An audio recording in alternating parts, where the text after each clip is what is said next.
আফগান যখন থেকে সৃষ্টি হয়েছে এরা হলো সোলজার্স অফ ইসলাম, ইসলামের সৈন্য।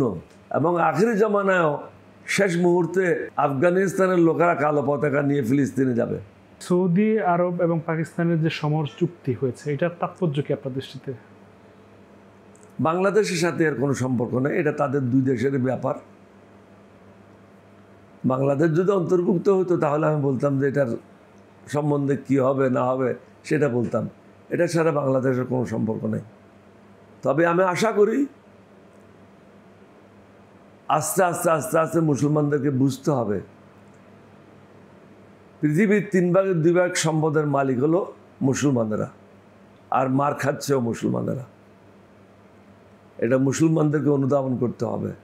আমরা কাকেও মারতে চাই না, কারো হক খেতে চাই না, কাকে অত্যাচার করতে চাই না, কিন্তু আমাদের উপর কেউ অত্যাচার করুক এটাও আমরা বরদাস্ত করতে চাই না।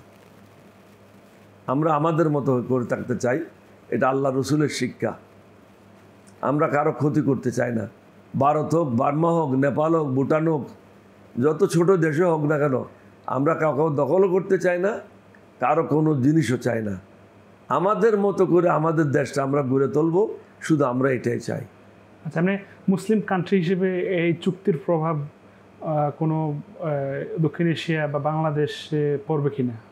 আমি মনে করি না বাংলাদেশের সাথে এর সাথে এই চুক্তির কোনো সম্পর্ক আছে।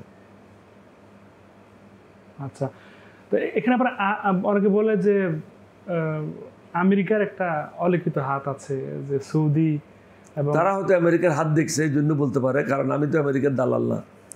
যারা আমেরিকার দালাল তারা বলতে পারবে।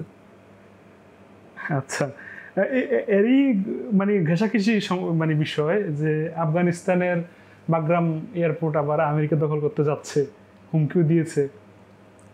এটার আফগান যখন থেকে সৃষ্টি হয়েছে এরা হলো সোলজার্স অফ ইসলাম,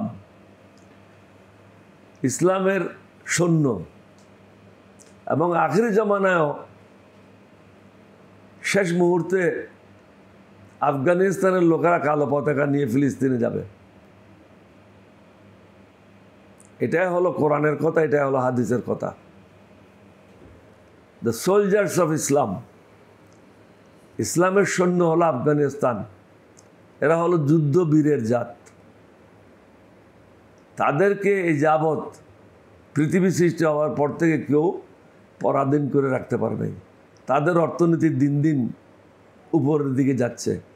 হয়তো এক সময় পৃথিবীর সর্বশ্রেষ্ঠ অর্থনীতি হবে, কারণ তাদের যারা দেশ পরিচালনা করে তাদের বেশভূষার মধ্যে কোনো পরিবর্তন আসে নাই, তাদের গাড়ির মধ্যে কোনো পরিবর্তন আসে নাই, তাদের জীবিকার মধ্যে কোনো পরিবর্তন আসে নাই। আমাদের দেশে তো ক্ষমতায় গেলে তার বউয়ের লাগবে ভালো গাড়ি, ছেলে মেয়েদের লাগবে ভালো গাড়ি, সবার জন্য ভালো জীবনযাপনের ব্যবস্থা করতে হবে। কিন্তু পয়সাটা কোত্থেকে আসবে এটা কেউ চিন্তা করে না। এটা কি হালালের পয়সা না হারামের পয়সা? আপনার প্রধান শত্রুকে কিয়ামতের পরে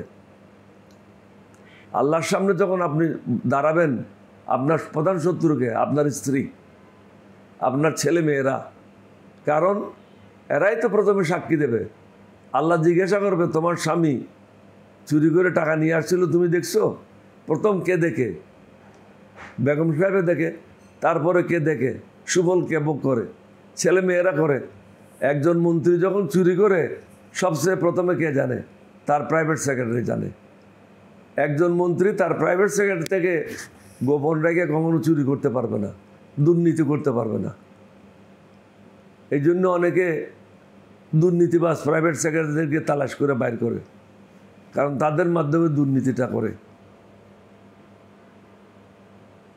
এগুলির ফল কিন্তু ভালো হয় না। হারামের ফল হারামজাদা জন্ম দেবে। হারামজাদা দেশের জন্য অভিশাপ হবে। আল্লাহ এবং আল্লাহ রসুলকে যারা মেনে চলবে, আল্লাহর বিধান রসুলের বিধান যারা মেনে চলবে, তারা সত্যের পথে থাকবে, ন্যায়ের পথে থাকবে, এবং তাদের দ্বারা দেশের মঙ্গল হবে। শুধু কোরআন শরীফ পড়লাম, মাথায় টুপি দিলাম, এটা মুসলমান হওয়া যাবে না। মুসলমান হওয়ার জন্য সত্যকার অর্থে তার ইমানকে শক্ত করতে হবে। যখন যা তখন তাই এটা করলে হবে না।